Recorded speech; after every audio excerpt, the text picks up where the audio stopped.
I've never seen a black guy.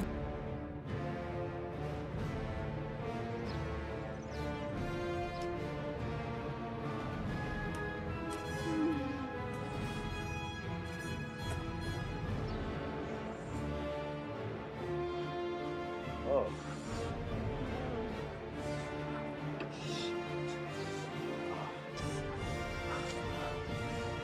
Wow.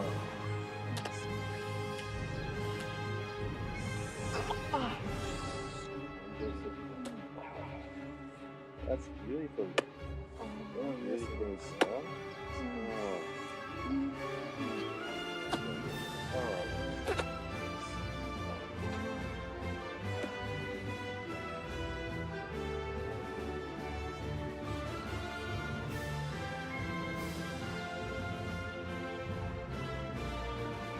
I think he has a problem.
camsoda.com, the unicorn of campsites.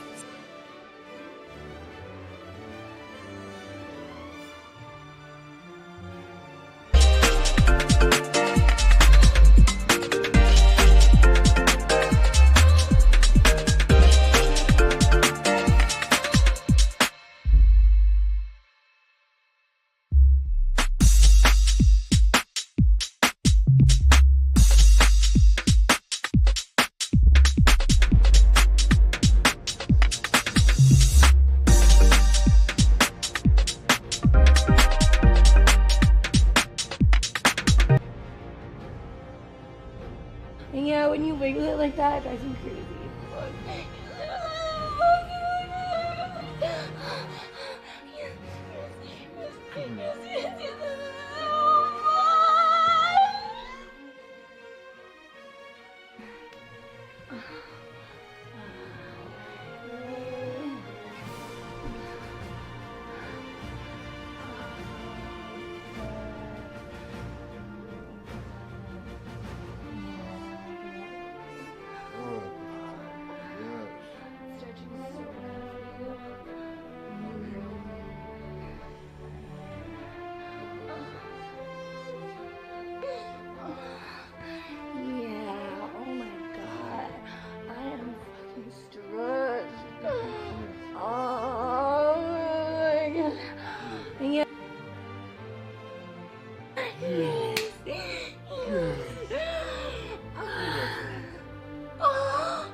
Yeah.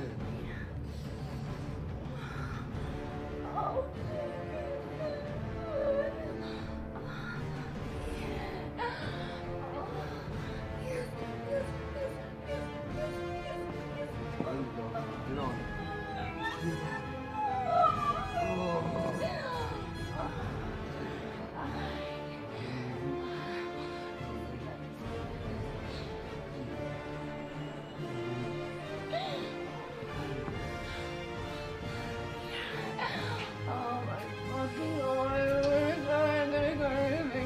on.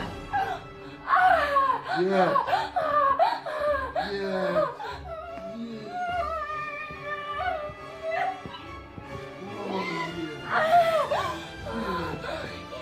Get on.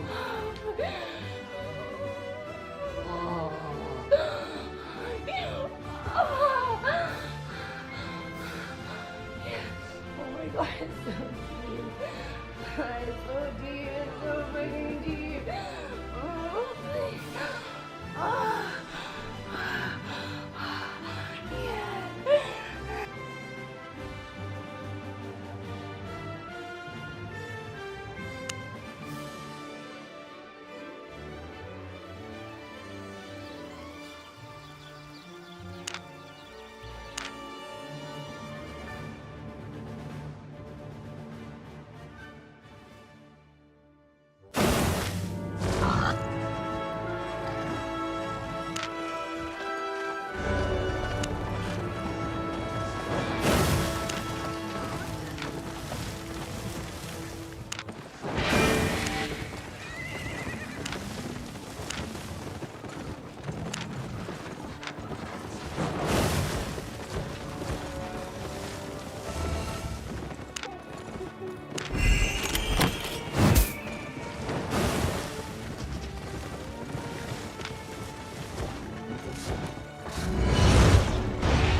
This is a test. For the next 60 seconds, this station will conduct a test of the emergency broadcast system. This is only a test.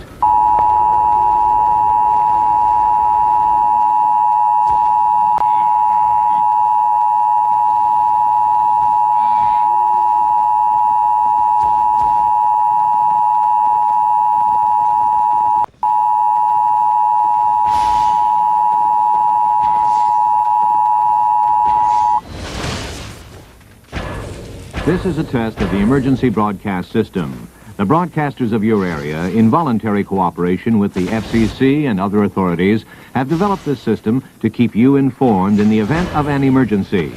If this had been an actual emergency, you would have been instructed where to tune in your area for news and official information. This concludes this test of the emergency broadcast system. This is a test. For the next 60 seconds, this station will conduct a test of the emergency broadcast system. This is only a test. It's you. Alice? I thought I ended you. Today I am showing off the damage that all of the axes do in the axe tree when you have them at different spec levels. Let's get started. So at complete maximum spec, this is what you can expect, alright? So, the auto attack, which is just when you do an open swing on the target, does 160 damage. The bleed stacks at 1 stack does 16 damage. At 2 stacks does 33 damage. And at 3 stacks it does 50 damage times 6 ticks. Now you can always refresh it so you can keep it at 50 bleed damage per tick. This is very important because it will scale down with lower spec. I'm testing out the Q2 ability. Now what do I mean by like Q2, W5? What do these things mean on the screen? Let me explain real quick, okay? You can see here we have a weapon, we have our Q slot, this is Q1, Q2, which is currently selected, and Q3. And we have W, you have W1, W2, W3, W4, and W5. Alright? So that is what that means, alright? Now, because W5 is also a damage buff increase, I decided to just show how much your E does when it is fully stacked up with the W. And the cool thing is it snapshots. So what that means is that as long as you have your damage increase from your W spell active, as long as you cast your E spell before it runs out, your entire E will receive that damage increase, even if it runs out in the middle of you spinning. Awesome, isn't it? Now, if you bump the spec down to where Great Axe is at 120 and the rest are at 100, then these are the damage numbers. You can see here, it's not even worth investing into the other axes if you want more damage, because you're getting 3 auto attack damage. 3. Wow.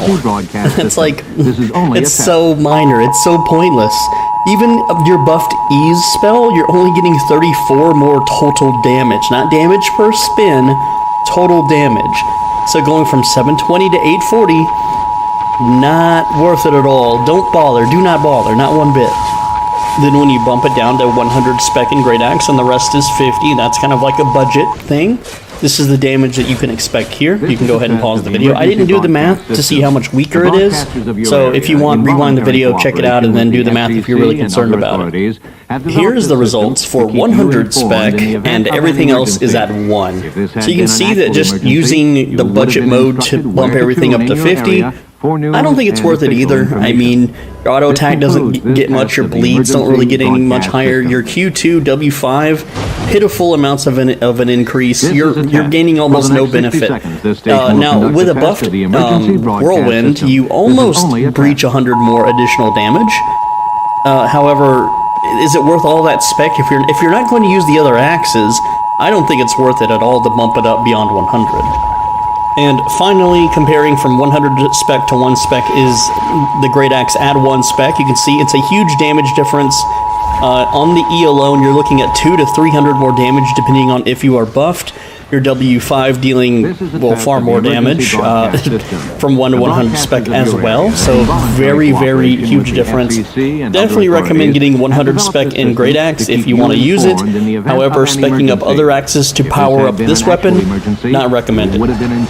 For the next tests, we will not be testing the bleed, the Q damage, or the W damage.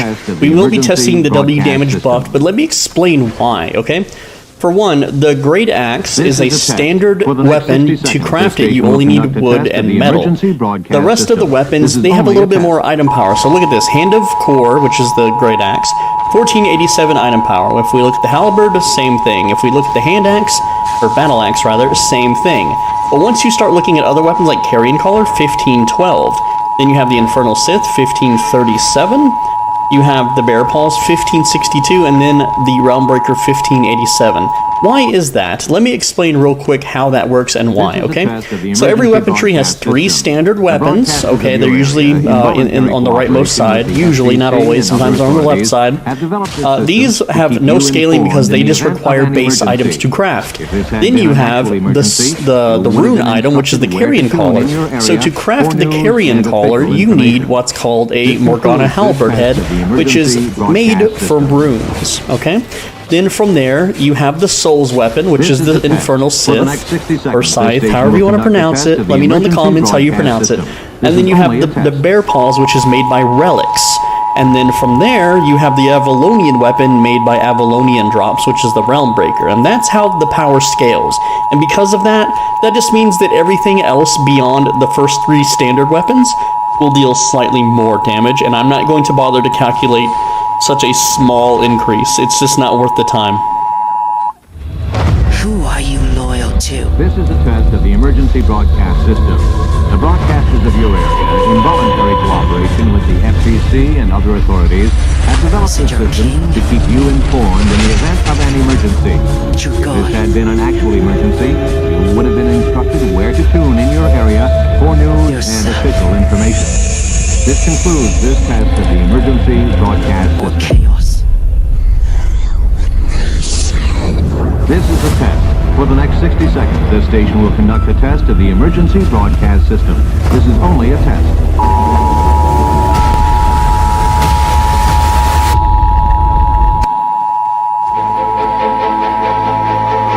Xảy ra sự cố ngưng giao dịch. Giao dịch là vậy. Alright, so with the Battle Axe, here is the ease damage, okay? It's 728 and then 320. You heal for 659. That's at 3 stacks. I'm not testing with no stacks. There's no reason people would throw their axes with no stacks or care about their damage if they're not stacking bleed. It's super easy to stack bleed. I'm not going to test it. You can test it if you want. Get on your personal island and attack the target dummies. Now, E with 10 stacks of your W5, which again is this spell right here, increases your damage. You can see, you won't be able to see the tooltip because I got stuff covering the screen, but it's 10 times 4% increased damage, so 40% increase of damage makes your E hit for 908 and then 400. However, you still heal for the same 659. You do not increase the amount you heal through your W stacks, alright? Now, let me also talk about the offhand. I'm using Moisac. I don't know how to say it. Musiac? I'm not sure how to pronounce it, but let me go over why we're using that for our test and not anything else, okay? I have thoroughly tested all offhands at maximum spec to see what would be the most ideal thing to use with the Battle Axe in a PvE group dungeon soloing situation, which is why I'm making this video, really, is to test damage for that. And the answer is the Moisac, because not only does it increase your damage that you deal, you also receive more healing. That healing cast bonus, that affects your ease heal. Alright, now the Celestial Censer does the same thing, but it makes you way less tanky. It makes you actually kind of squishy. It's not worth healing slightly more for that amount of downside, okay? The Crypt Candle, second choice, absolutely best second choice here. However, it does make you squishy, which makes it harder to solo group dungeon mobs in masses. Now, people might wonder what's better, Taproot or Astral Aegis? And let me tell you right now, the Taproot lets you tank a few extra hits over the Aegis, okay? As far as letting a mob hit you goes, the Taproot will keep you alive very slightly longer. However, the Taproot does have that negative healing bonus, so your E won't heal you as much, which in the long run means it's worse off than the Aegis. The Aegis has, it does massively increase your mana, but we do have the Scholar's Cal to counteract that anyway. So Astral Aegis is a completely fine, very nice, very good choice. It's absolutely fine to pick an Aegis if you want. However, your clear speed will be slower than the Moisac, and your healing won't be as much. The amount of healing that you're receiving from the Moisac heavily counteracts the tankiness that the Aegis gives you. Then you have stuff like Facebreaker. This is a Facebreaker's test. all right. For the It's next not bad. 60 seconds, this station will conduct I a would test prefer of the Facebreaker emergency over Aegis broadcast because of the system. damage This is only a test. bonus that you receive. All right. Other than that, you have Torch and you have Mistcaller. In testing, these didn't really increase my healing as much over the Moisac, and they didn't really offer any defensives or offensives. So, and auto-attacking not a big deal because most of the time you're spent dodging attacks anyway. So that's why we went with the Moisac. Anyway, let's continue testing. Now from 1 to 100 spec, here are the numbers. You can see that the heal jumped up almost by a full 100, so that's pretty cool. That is about a 5% more heal for your max HP, maybe not that much, but it's pretty significant. Then at 400 spec, here is the difference. You can see that it's almost non-noticeable at all. Even when buffed, it's like, what, 42 more damage? Whoop-de-doo. Well, 42 plus 18, so it's not even 100. Now, we have jumped a little bit from 400 spec to 840, and the reason is because the damage we were gaining at 700, 720, etc. was so insignificant it wasn't even worth talking about. But look at this. From 400 to 840, we only gained 93 more damage with our main E attack, 41 for the off attack, and only 51 more healing. That's it. That's like a few hits with roast beef active. It's absolute garbage. This weapon does not scale well with IP at all. Once you level this weapon to 100, don't even level the other axes if you don't plan to use them for things. It's not worth it at all. Even fully buffed with your E, with your W5 buff up, it's 160 more damage. It's not worth all of that combat fingerprints to max out the entire axe tree. Absolutely not. If you've made it this far in the video, I do want to let you know there are 3 axes I'm not going to bother covering, and let me tell you why. The first is the halberd, okay? When I hit this thing with maximum spec, it barely, even with the bleed ticks, it barely adds up to 1,000 at all. This is a useless PvE weapon. Maybe it's useful in Zerg versus Zerg, though. I would rather have anything else on my team than a halberd. Spreading bleed that hits for 300 damage is easily healable, and it's just a garbage weapon. Carrion Collar, same deal. This thing barely hits for anything, and even with the bleed combined, it is not. It's just the damage isn't there for PvE. For raids, yeah, that healing received minus 30% might be cool, might be good. I'd rather just kill the targets. Also useless. And then Realm Breaker. Here's the thing with Realm Breaker, okay? I can get the tooltip damage in the combat log to go over 1,000 when buffed, okay? But against a target dummy, it's very hard to calculate how much damage you're actually doing because this hurts their maximum and current health by 8%, which when that effect wears off, they actually take a little bit more damage. Like, if I hit the target dummy fully buffed, once it recovers its max HP back, it's down by about 2,500 HP, which is really good. But in PvE, it's, most enemies, only the glowing ones have over 10k HP, so hitting the glowing ones for that amount, pretty darn good, but I'm not life-stealing that amount. I'm only life-stealing about 900 actual damage worth. So in PvE, Realm Breaker, not so worth it. In PvP, yeah, it might be cool, but, you're only taking 20% of like 2,000 to 3,000 HP. So, again, it's not something I know how to calculate the damage of, so I'm just not going to bother with these 3 weapons. The Infernal Sith, or Scythe, or however you pronounce it, okay, at max move spec, here's the damage. The number on the left, 444 times 2, because this attack hits twice, so there's the first hit and the second hit. Now, the second hit of this weapon counts as an execute, alright? And what that means is that the second hit will deal for a lot more damage.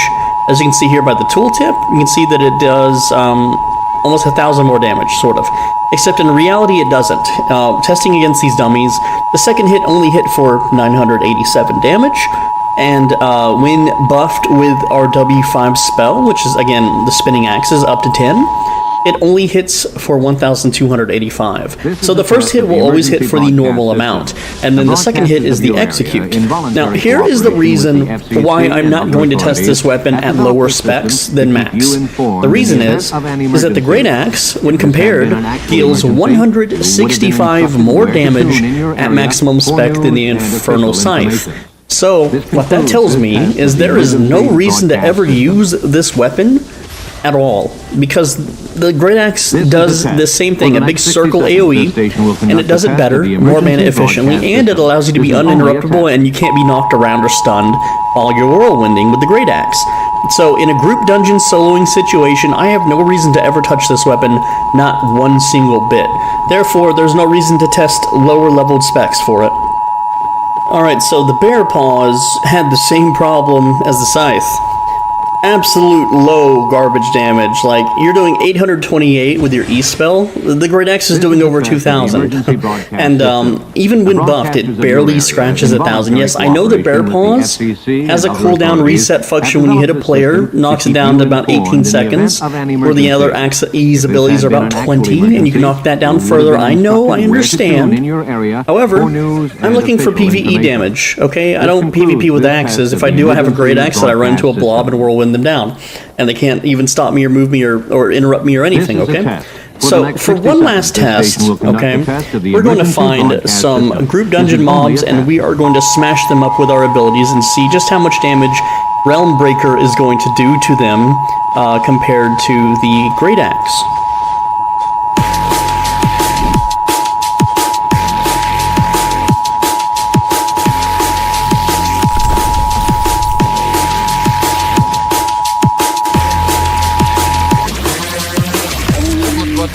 This is a test of the emergency broadcast system. The broadcasters of your area. Alright, so I did end up testing the Realm Breaker, and the way I did it was I put on a Realm Breaker and then I attacked these renowned huntresses. These are tier 5 static dungeon open world mobs right over here in, where's the Snapshaft Trough? I think that's how you pronounce that word, right outside Bridgewatch. So, these things have over 10,000 HP, and, well, Realm Breaker's weird because it deals max and current HP. I waited for the debuff to end, which, when you attack them without the debuff ending, here's where they're at. It actually knocks them down to 7676 HP instead, and if you could, I guess, kill them in that time frame. Maybe I can just run around for 30 seconds and hit them again.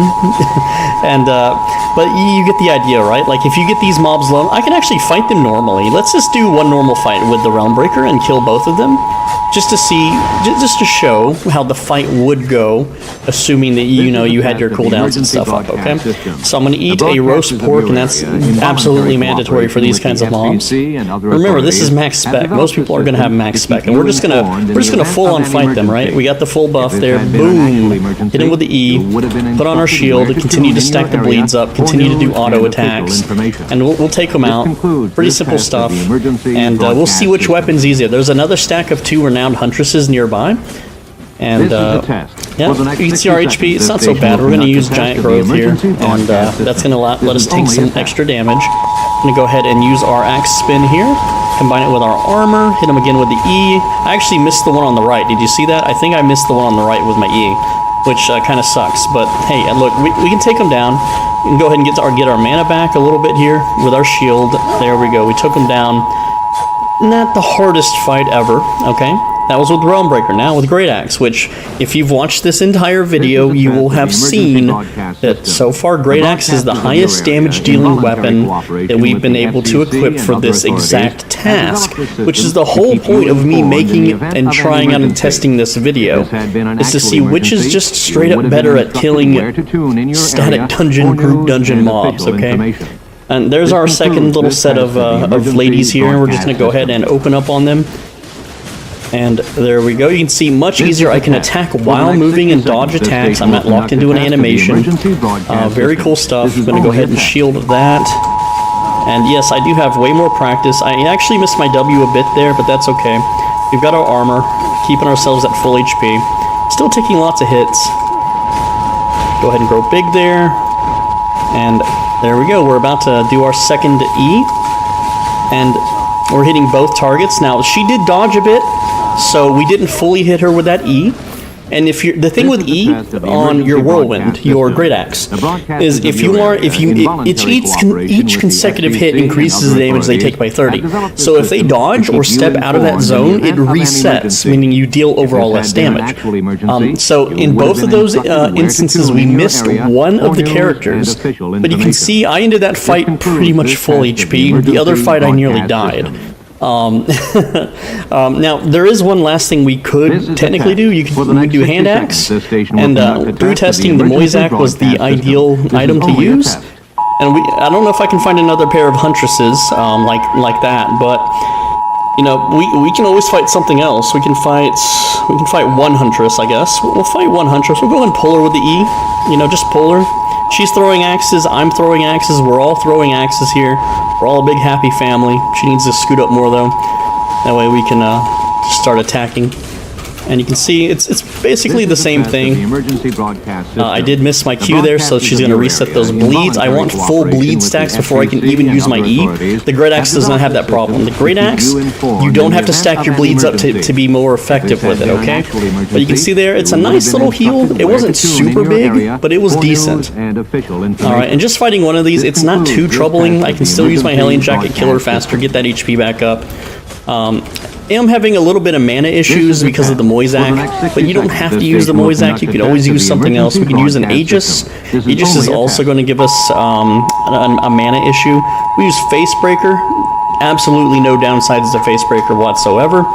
And again, we just need to find, you know, a proper group to fight. We're not going to fight any of those. Those are all way too tough. And I'm on a horse, so I might not even make it out of here. Let's see, Double Axe and Giant, Earth Mommy, Wizard, Axe Ladies, Double Wizard, Axe Ladies. That looks like a fun fight. I don't know if I can do it, but we'll try. So again, we gotta stack up our bleeds to 3 before we can even toss our axe, because we want the most healing and the most damage possible. We also don't want to hit other mobs, you know, outside. We're gonna go ahead and shield here and use our Hellion Jacket, and you can see that they're not in a line. I don't have these guys in a line. If I stood in between all 3, I could maybe make it work with a whirlwind, but now I have to get them back in line, and some of them aren't at 3 bleed stacks, so I can't throw my axes yet on them.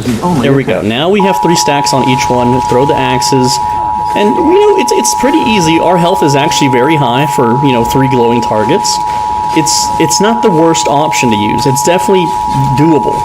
We also have a patrol incoming, which is going to make this a little hard to navigate here. Now, this one on the top, she's going to lose her bleed stacks. I wasn't able to re-engage her in time. So that means that my throwing hatchet's not going to be ideal. Now against a single target, oh yeah, this will be pretty easy. I'm going to make sure that I get my W's fully stacked up before I start throwing those hatchets so I can maximize the damage. There we go, and that's going to heal us for 674. Not the best, not the worst, but you can see against one target, you're basically unstoppable, right?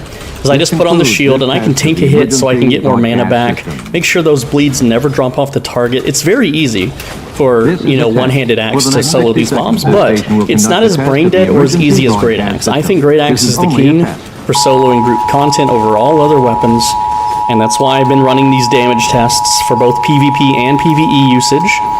I know that Bear Paws holds the world record for clearing corrupted dungeons. That's because it's a movement skill and a damage skill in one. I think that can be beaten by someone if they truly cared or wanted to. So yeah, there you go. I'm Swolebenji. Thanks for watching. Thanks for hanging out with me today. Hopefully you found this video informative. I have so much combat fame credits on my main character, on my YouTube character, not my main character, that I want to max out a whole weapon tree for a video, and I don't know what to max out, and I'm trying to figure out through these tests what I want to max out. But we can see that the data it's not worth it to, like, half these axes suck. Like, what am I ever going to do with a maxed halberd? What am I ever going to do with a maxed carrying collar? Nothing. Bear paws? Ew, gross. Like, yeah, there's a dismount build with it, and that's it. I dismount them and then they run away, and it's just whatever, man. Like, I'm not feeling the axe tree. I don't think it's worth it to max out axes, even to buff the power of the Great Axe. Like, the Great Axe is great just at 100 spec. Go look at my video. 100 spec versus 840 spec. It's not a lot of damage. I'll even show you on the screen. Alright, so we can see here, Whirlwind, 2028 damage at max spec. And then at 100 spec, which is easy to get, so you lose like 250 damage. That's not a lot.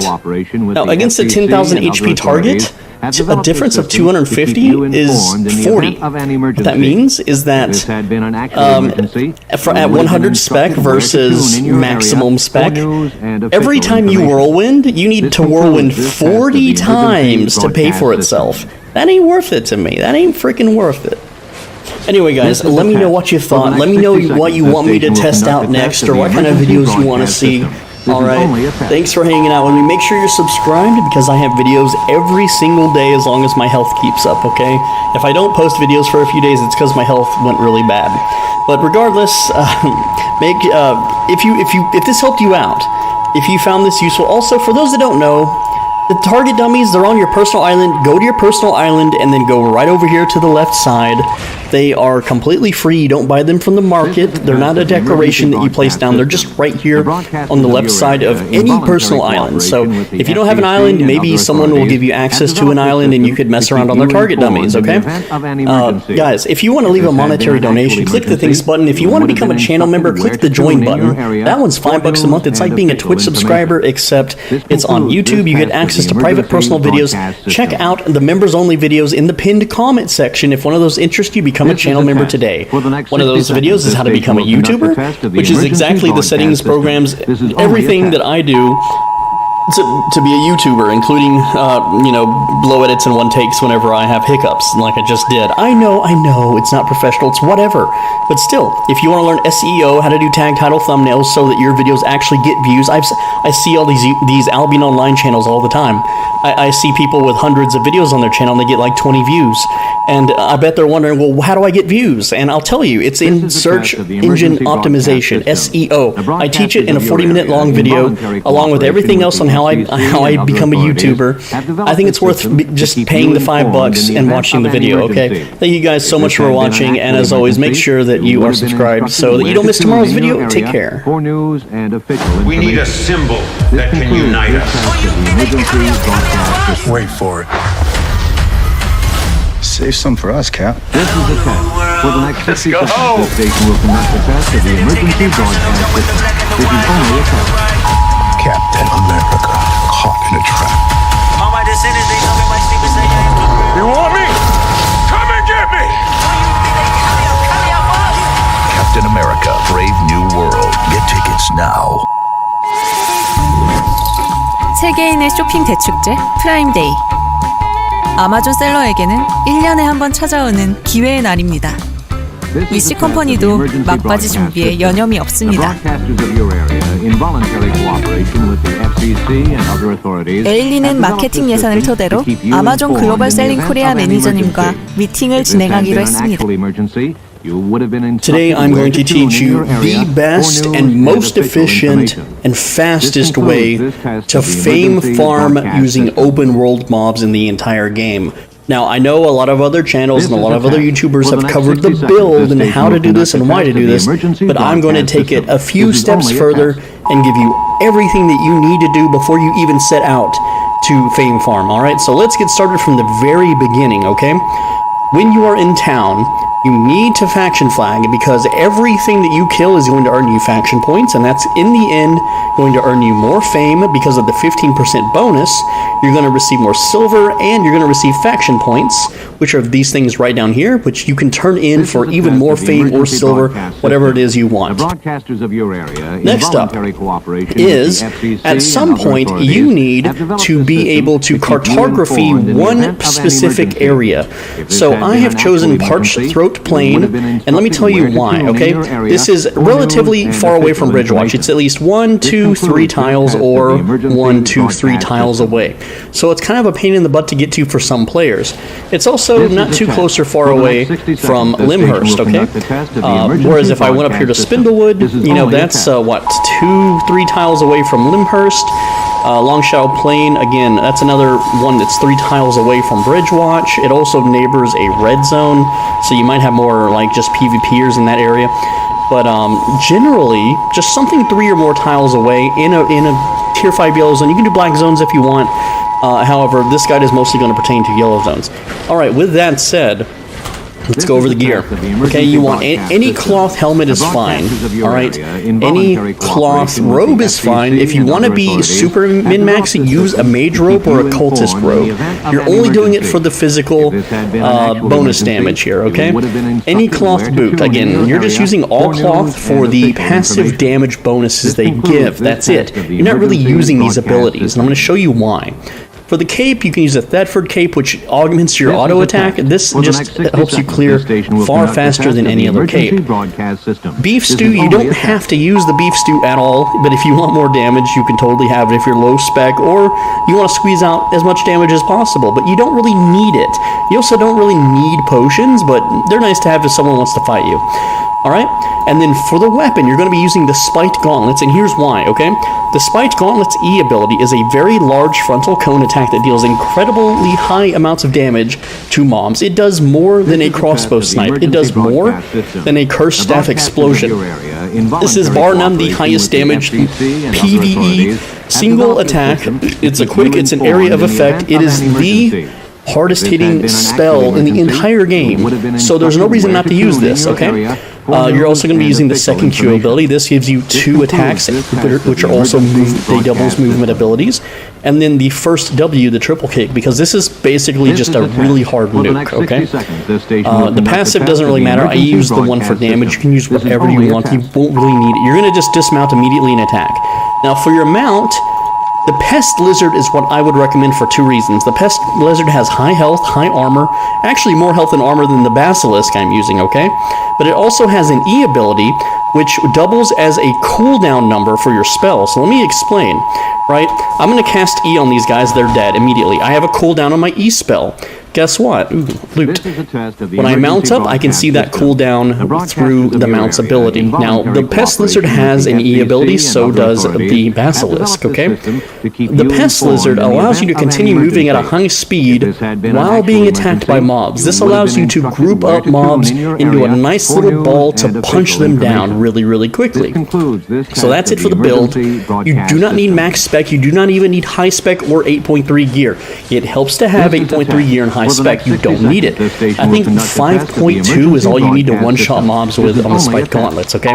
But there's one last thing that I absolutely want to show you, and that is to cartography the area when you have a chance. And let me show you what I'm talking about. I have spent a few hours the other day making a little chart, a little picture of where everything spawns, so I can just hop from spawn to spawn without stopping. I don't have to go search for mobs.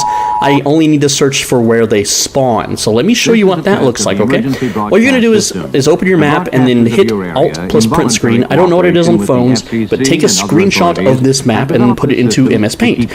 After you're done, simply put it in MS Paint, and as you ride along, mark on your map in MS Paint everywhere that you find mobs. And it's going to look like this. Okay, you see these little, I have a red dot signifying where I found the mob, and I have a number signifying where or how many at least tier 2 or higher mobs spawn. And when I mean by tier 2, I don't know if that's the right wording, but you have like weak mobs, strong mobs, and then you have boss mobs, okay? Like you can see the circle right over here, 5 of them spawned.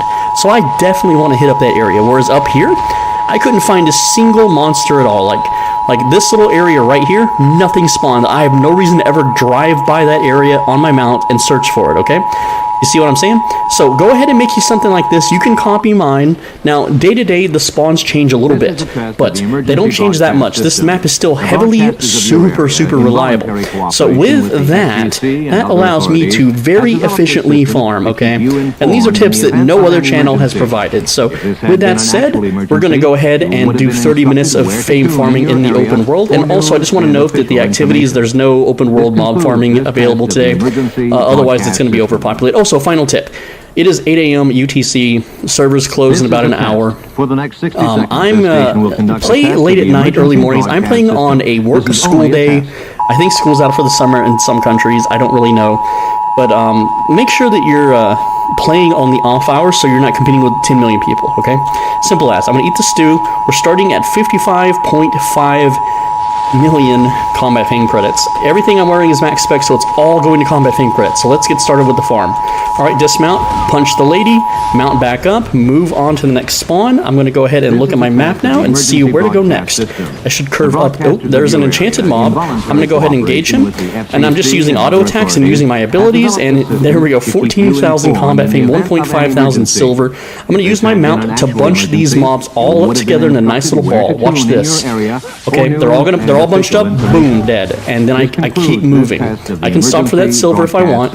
This guy here, He's doing a little skinning action. I'm using my map. I'm gonna ride to that next spawn. Here's a guy, punch him once, do a little slide into his shins, he's dead. We're gonna drop off here, triple kick the wizard, give him a little punch, a little tap, and down he goes. That's another 5k combat fame credits. Again, I'm using my map here. I'm constantly checking my map for respawns. And that map I just showed you earlier. I made it yesterday, and here we go.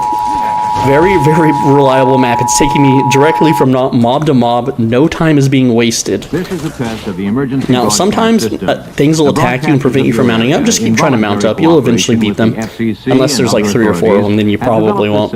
And yes, I know it may be annoying to you, the viewer, for me to keep opening my map. But look at this. Another enchanted mob. The reason I tell you to do this on the off hours is so there's more of these guys running around. Okay, that's tier 3 bag. I'm just going to crunch that up later. It's fine. And here we go. Take those guys out. This is a test. For the next 60 seconds, all of these two. I can get the little tigers too. Why not? And you can see that just one triple kick mostly kills those targets. Okay, where am I at on the map here? I need to go this way. And yeah, here we go. Slide into them. Hit them with the autos.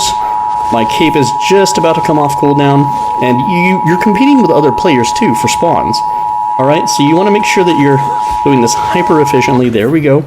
Dismount, slide into them, take them down, and we're going to run all around this little building because there is a bunch of spawns. According to my map here, there's one. Triple kick him, auto attack, dead. Now, I like to save my E for bigger groups or for long range sniping if another player dismounts and starts combat. You can see here, he just got an enchanted mob, so I missed out on that, but that's okay because we're going to swing back around, and I'm very confident we can outfarm everyone on this map. We have the tools, we have the knowledge. Look at this pool. Oh, yes. Okay. So that's a 6k. And remember, I'm using a satchel. Satchels will absolutely drain your money. So if you are poor or you do not have means to acquire millions of silver through like crafting or some other activity in the game, don't use a satchel because I don't know what I started with. I'm at 24.9 million right now, but that satchel is going to drain so much of my money by the time we're done farming for this little 30-minute session, okay? This is a test of the emergency and see, the next set of mobs is up here. Of your area and there is a little bit of lag. I think my computer might be updating something on Steam, and anytime I do like a Steam update, it has these little stutters, so I'm sorry for the video quality. It's not normally like that, okay? Let's see. There's just one little lady here, just regular auto attacks. Completely fine. We're going to go up here now. And what is he doing?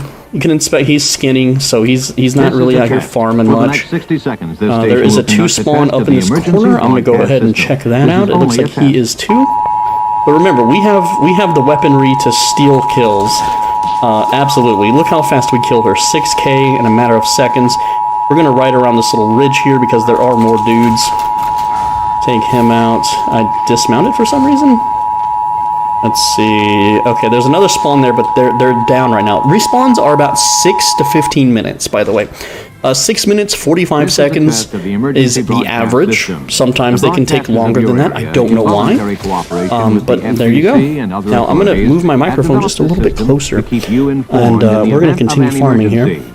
Going to ride to the next little area. It's that simple. It's that easy. We're just going to do this for 30 minutes. This concludes this all right, and again, we're making a lot. We're getting a lot of faction points doing this. We're getting combat fame. We're getting silver.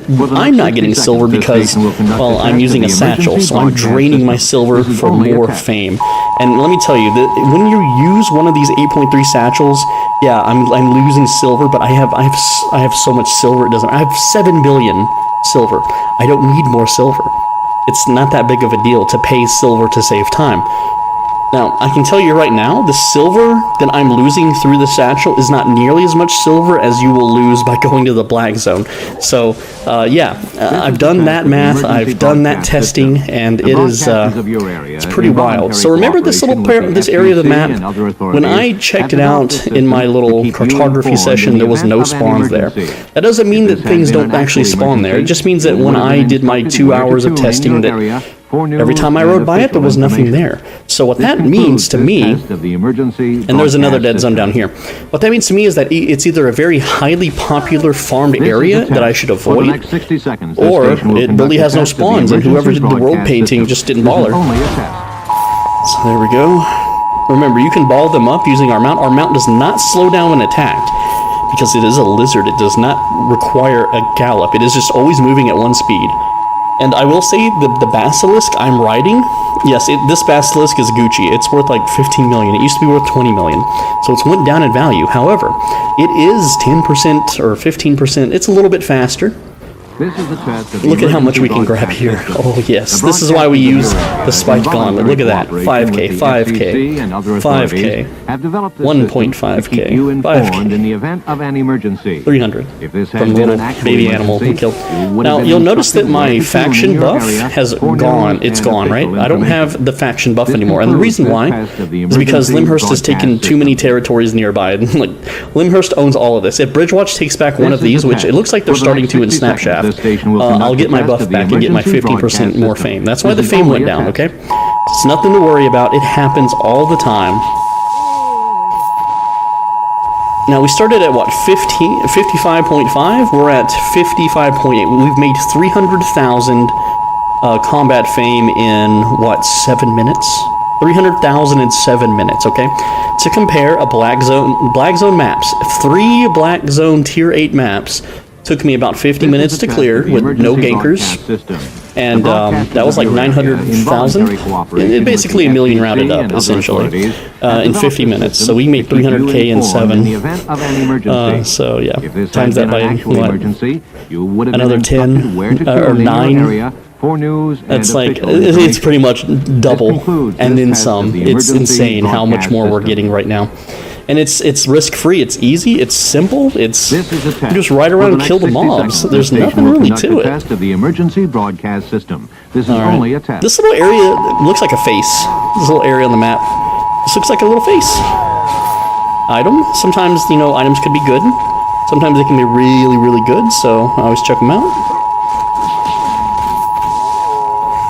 And we're just killing. We are a killing machine. Now, I don't have any abilities, but you can see my auto attack and my Q spells. They deal more than enough damage to farm these guys. And you can see my E just came off cooldown there. And I was able to cast on those two. I could have grouped up this third guy, but there was players nearby. That's a thing to watch out for. When there's players nearby, don't group them up for them to kill. Just go for the kill immediately. Your weapon is so fast that you don't have to worry too much about it. But when you can, of course, grouping them up like this, it's so satisfying, and that's so much fame. And item drop, boom, 20k right there. 20, easy 20k, easy 20k. Now, I haven't looped the bottom part of the map yet. The bottom part of the map had some really nice spawns, and I've done the top already, but if they've respawned by now, because it's been, if you look at my food buff, we started at the top, it's been about 9 minutes. You can use your food buff as a pseudo timer to see when things will respawn, and, play it that way. That's another thing, too, is like, if you know you started in this area, and you look at your food buff and it's been like, at least 7 minutes, those mobs will be respawning back in. Unless another player, of course, kills them or whatever, but it's not usually that often. With the FCC and other authorities. And also, we're getting challenge points, so this is a great way. This is one of the better ways to farm challenge points. It's not the best way. Challenge points are these daily bonus things right here, these little keys. If you want to, say you have 1 day left, and you want to get the damn mount reward, right, without premiuming up. See if I can grab the wizard. Get them all bunched up. For the next 60 seconds, oh, we didn't get the wizard or this lady. Dang, we kind of screwed that one up. Alright, let's just bash the wizard here real quick. Give him a nice little uppercut. Give her an uppercut. And there we go. Challenge points, I find, are best farmed in Tier 4 statics. The undead ones and giant piles of rats. tier 4 static area rats. You can kill like 20 rats, and they each give 25 keys, and you kill them all in one hit, and they just, it's so good, okay? It's like, it's the best way to farm challenge points, is to just kill the rats respawn incredibly quickly. You could probably AFK macro it if you're a cheater. I don't recommend cheating, of course, but you could do it, and you could get the mount reward on the first day of the month if you want. I don't think it'd be worth it though. Like, I'm not going to throw away an account over a 1 million silver mount. That would be stupid. And this guy might be farming these mobs, so we're going to make sure we bunch them up and hit them first. Just slap them with whatever we've got. And there we go. Again, we don't have our abilities here, but our auto attack and our Q spell, more than enough to take this out very, very quickly. Now, I've already done the top loop, so I want to kind of like loop downwards. That way I can grab it. And we've already 1,250 of our faction points, and that only took us 12 minutes doing this, okay? I'm going to tell you right now, for farming faction points, besides solo ganking or doing group capture points or any kind of regular activity for faction points, the next fastest, safest way to do it is to farm static dungeons. Farming static dungeons... wait, what? For news and official information. The servers are going down in 5 minutes. It's supposed to be 50 minutes. I think they left 0 off. Yeah, I think that's wrong. For the next 60 seconds, they're supposed to shut it down in 50 minutes. I'm hoping that's a typo, so we're gonna keep going with the video here. I kind of don't like having my character out in the middle of nowhere when the servers go down, but it's whatever. Okay, guys. Anyway, so I'm gonna go down here now and farm some of this stuff, which should be wizard there. Yes. Sometimes it's not a wizard. Sometimes it's an axe throwy lady or a big double axe wielding man. It's fine. There's one up here, axe lady. This is a test of the emergency broadcast I'm just gonna uppercut her. The broadcasters of so I can auto this guy with girl, whatever, with cape. Yep, there we go. Have developed this system, and then we're gonna go down here. There's a nice pile of mobs. If this had been an actual Again, the fame credits is so easy. Yeah, what? Okay, maybe it's not a typo. Well, I hate to end the video early. That's not supposed to happen. Damn you, SBI, you've ruined my farm session. Okay, as long as we hit the 15-minute mark, we can multiply that by 4 and we have our math. Okay, that's a big camp and someone cleared it. Okay, we got 4 minutes to really hunker down and get this done, okay? Hoo-ah, yes, punch, punch, punch. An extended maintenance. What the heck is going on? Am I in the wrong time zone? It's the Large Hadron Collider, CERN. CERN ran the Hadron Collider today and it messed up the universe again. Frickin' New Zealand is like in the bottom right of Australia now. Did y'all notice that? That's wild. That's crazy. It's not supposed to be there. It's supposed to be a little bit more in the middle, kind of on the right side. Or in the top left. You know, in my first universe, before I warped to this one. If anyone knows what I'm talking about, you know, fun little Mandela effect things going on. 3 minutes? What? Stop it. Stop making me read your little pop-ups. An extraordinary maintenance. Extraordinary maintenance. For the next 60 seconds, this station will conduct yes, we got lots of mobs here to farm. Kill them. Kill. Hey, stop biting me. Stop slapping me in my butt. All right. Listen, little tiger man. We gotta do this farm fast. And well, we have the best everything to do it. So we are the person for the job. You know. It's like, yes, I'd like to work at Mob Farming Incorporated. Why, you have the best skill set available, sir. Look at this incredible fame. Yes, another tome. Yes, indeed. And we're going up. I want to get to that 5 little spot. The spot with 5 mobs. Oof, such a good one. We have 2 minutes. Plenty of time. Plenty of time to do it. We got this. Okay, Food Buff, where are we at? We're about at the 15-minute mark. I'm going to have to call it there. Okay. This is a test. For the next 60 seconds, this station will conduct I'm going to ride straight to the 5. Emergency broadcast system. This is only a test. Okay, so we can see now that our fame is 56,168 in 15 minutes. So that means we earned 660-something K. I don't know exactly. I completely whiffed that. Not on purpose. I'm getting nervous from the server going down so soon, okay? Oh, I should have saved my abilities for these two. Yeah, it's whatever. But we still kill them so fast. They just die immediately, okay? You can see, though. You believe me, right? Do you, watcher, viewer? Let me know in the comments. You believe me that this is just amazing for the fame. Yes, let's grab all these. Oh, yeah. Less than a minute, huh? Well, it's too late because I got this. I got this farm done. Oh, yes, indeed. All right. For the next 60 seconds, this station will conduct a test of the Alright, so we're gonna go ahead and system. I can't warp home. No. Alright, guys. 56,248. That's over 700,000 in 15 minutes. Guys, you have to believe me here. It's an incredible way of farming. Also, faction was 4,411. That's why we ended that. I don't know how much I had before I filmed. I'm Swolebenji. Thanks for watching. As always, be bro and stay swole. I'm gonna go ahead and blacken the screen here in case the servers die. And thank you so much for watching. I normally do a longer outro, but if you want to financially support me, click the join button to become a channel member. Click the thanks button to leave a one-time donation. Thank you so much. Videos every day on this channel. Videos every day, guys. There I am again. You can see me.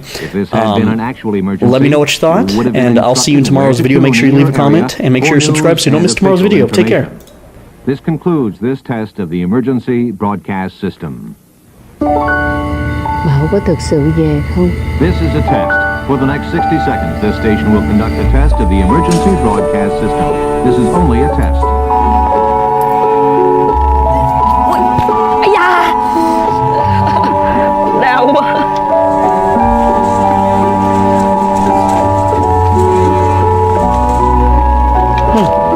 Cái này của thằng Bảo.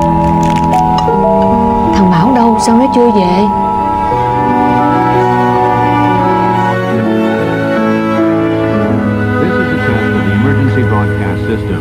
The broadcasters of your area, in voluntary cooperation with the FCC and other authorities, have developed this system to keep you informed in the event of an emergency. If this had been an actual emergency, you would have been instructed where to tune in your area for news and official information. This concludes this test of the emergency broadcast. Cậu là ai? Con Bảo nè. This is a test. For the next 60 seconds, this station will conduct a test of the emergency broadcast system. This is only a test. Không có đi đâu hết luôn á.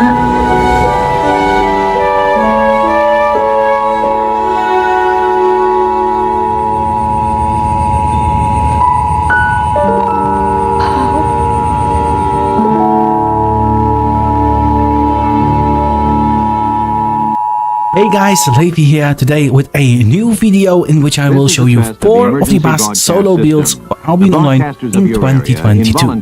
These builds are effective in both PvE and PvP and will be great options for you to farm your fame and grind your silver. The best thing about these builds is the fact they're all dirt cheap, which is great because with the low cost on your set, you will be progressing much more efficiently.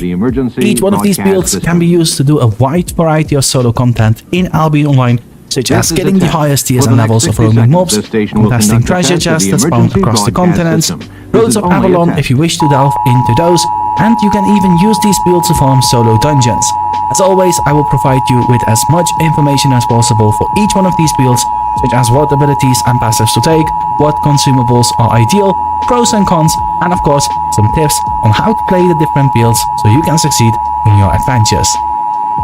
Starting with the first build, we have one that plays and feels like a juggernaut because of the high defenses and huge sustain. This build has the battle axe as its weapon, which is a one-handed weapon you can wield an offhand with, and one that will make the PvE extremely easy compared to many other weapons in the game. The tankiness and sustain of this build will also give you an edge in PvP situations, making this build the ideal pick for anyone that is uncertain about which build to play in 2022. On the battle axe, you want to take Rending Rage for your primary, Adrenaline Boost for your secondary, along with the Deep Cuts passive. For your armors, you have the Mage Cowl on which you take Poison and Aggression, the Mercenary Jacket for the Bloodlust and Balanced Mind, and you can take any of the Leather Shoes for a Refreshing Sprint and Balanced Mind once again. Since the battle axe is a one-handed weapon, you want to take an offhand with it, in which my preference goes to the Facebreaker for increased defenses and damage. Other viable options are Musak for even more damage and the Mistcolor for lower cooldowns. But I find the Phase Breaker ideal as it adds to the tankiness and sustain-based gameplay this build makes for. Since I don't have energy issues with this build, I like to take the Tatford Cape for even more damage, but if you do struggle with energy at any point, you can simply take the Limhurst Cape instead. When it comes to your consumables, healing potions are a great option if you want to be more PvE oriented, and resistance potions when you plan to focus more on PvP. If you can't decide between the two, simply go with the healing potions as they will be helpful in both PvE and PvP. For your food, you can go with the Beast 2 for increased damage, but if you have some extra cash, it's always good to take the Avalonian Beast 2 instead, which makes for additional health regen on top of the damage bonus, which will help you get back to full HP between battles much quicker. The way you want to go about playing this build is to keep the bleed dots up by using Rending Rage, and although you can cast this ability up to 3 times before it goes on cooldown, you want to use it only twice before it resets, as it makes for much more DPS if you play it this way. You only ever want to use the third cast of Rending Rage if you need to root or mobility, which will most likely be in PvP only. So cast Rending Rage twice, wait for the cooldown to reset, and cast twice again and repeat for maximum damage. Blood Bandit can also be cast 2 times, with the first cast doing damage based on the blood dots on your enemies, and the second cast healing you on top of doing damage once again. So to get the maximum value out of this ability, you want to have 3 stacks of blood dots on your enemies before you use it. The third thing you have to know about your abilities in this build is regarding Bloodlust, which makes for huge healing for 6 seconds. With benefit from this, you have to apply direct damage within that window, which is why you want to combine Bloodlust with Adrenaline Boost to buff your attack speed for 7 seconds to get as many auto attacks off as possible. If you stick to these tips regarding your rotations with the Battle Axe, you will get the maximum out of this build and have the easiest time within the game when it comes to clearing mobs in PvE or fighting others in PvP. With this build, you are looking at a Juggernaut type of gameplay where you are pretty tanky by default because of your armor and offhand, you have a good chunk of sustain through your consumables, ultimate and armor, and you even have decent mobility through your secondary and your boots. The only thing this build is short on is crowd control, which you still have a taste of if you cast your primary 3 times, but no other hard CC outside of that. The biggest weakness of this build is in getting kited by players that have even more mobility and crowd control, as it is a melee build that goes all in to become effective. A peak example of offense being the best defense. But other than that, an excellent build for any solo player to take on Albion Online in 2022. The second build I will show you today truly turned Albion Online into easy mode for me, and I'm very sure you will feel the exact same way. With the recent update, healer weapons got buffed in the damage department, and that made them top picks for all sorts of play in 2022, including solo PvE and PvP. So if you want to play a healer build, or you simply want to have an immensely easy time in Albion Online, this build is tailor-made for you. It features the Great Nature Staff, which is a 2-handed healing weapon from the Nature Staff weapon line. On this weapon, you want Thorn Growth for your primary, Revitalize for your secondary, and the Calmness passive. For your armors, you have the Mage Cowl, on which you take Poison and Aggression, the Cleric Robe for Everlasting Spirit and Aggression once again, and you can take any of the Plate Shoes for Rejuvenating Sprint, along with the Toughness passive. Tatford as the cape for this build, as you will be doing auto attacks for damage, in which the Tatford will add even more damage to your autos. If at any point you face energy issues whilst playing this build, which I didn't have during my gameplay, you can swap your Tatford cape for a Limhurst cape. As for your consumables, the pork omelette is a great choice of food, as it will greatly reduce your cooldowns, meaning you will have more damage and sustain whilst playing this build. Since the sustain on this build is through the roof already, and you even have proper defenses, I take a stack of poison potions with me to increase my damage output and go through bosses much quicker. But if you want to be more PvP oriented with this build, I would definitely take resistance potions instead. As for the important tips on how to play this build for maximum efficiency, your primary damage comes from Thorn Growth, which is an ability you can spam on a very low cooldown, and if you get auto attacks in whilst using Thorn Growth, not only do you proc your Mage Cowl and Tatford cape, but you also do extra damage from the effect on Thorn Growth itself. So get in the habit of auto-attacking as much as possible whenever playing this build. Use living armor as often as possible as it has a low cooldown and will heal you for a good amount every time you get hit. This ability truly makes any type of content enormously easy. You literally get rewarded for getting hit, which goes against all rules of taking damage. If you need even more healing, you have Revitalize, which is a bit more tricky to use, as getting hit whilst using this ability will reduce the channel duration, meaning you will get healed for less if you are casting this ability whilst taking damage. Which is why combining this ability with the Cleric Robe is an excellent play as you become immune to damage whilst the Everlasting Spirit Shield is active. A very important tip that will make or break your PvP fights in Albion Online whilst playing this build. You can of course also use your boots for healing purposes if you find yourself in a clutch situation, but it's even better to use your boots for mobility purposes, as it's the only form of mobility you have within this build. So this build simply comes down to surviving with the sustain and defenses you have access to, whilst taking your enemies down with the few damage options you have available to you. Granted, it's not a burst of damage and it needs some time to take enemies down. You're looking at a build where the quote, "slow and steady wins the race" is very applicable. Nonetheless, you will win many of those races against other players with this build, because this amount of sustain is just that OP. The biggest weakness of this build is the lack of mobility, so you'll have a tough time keeping up with players that have more mobility in their builds.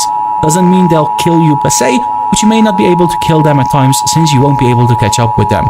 A great build if you want to play a healer or simply take on Albion Online in the easiest way possible.